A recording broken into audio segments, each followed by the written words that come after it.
Keberadaan mantan Gubernur Jawa Barat Ridwan Kamil menjadi misteri seusai rumahnya di Bandung digeledah KPK pada Senin 10 Maret.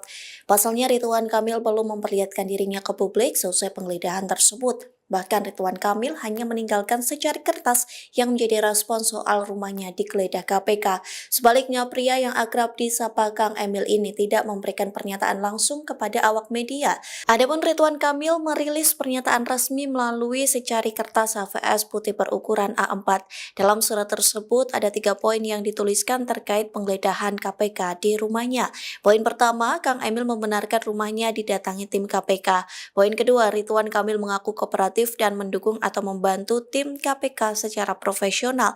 Terlebih KPK membawa surat tugas resmi terkait penggeledahan itu. Terakhir, Kang Emil enggan memberikan keterangan lebih lanjut dan mempersilahkan untuk ditanyakan kepada KPK. Di tengah teka-teki keberadaan Ridwan Kamil, sebuah mobil hitam mewah keluar dari rumah RK sekira pukul 20.12 waktu Indonesia Barat.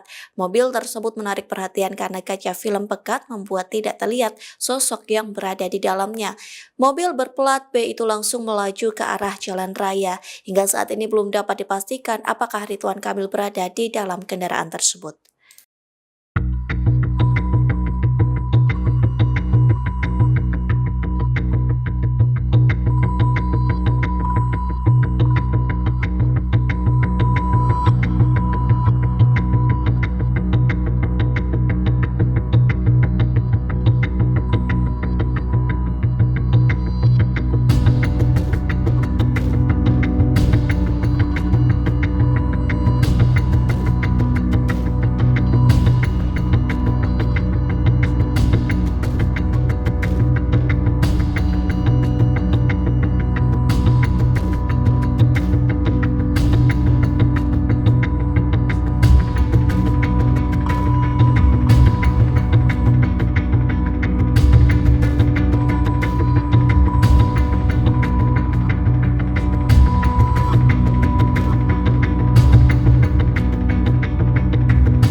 Download Tribun X sekarang, menghadirkan lokal menjadi Indonesia.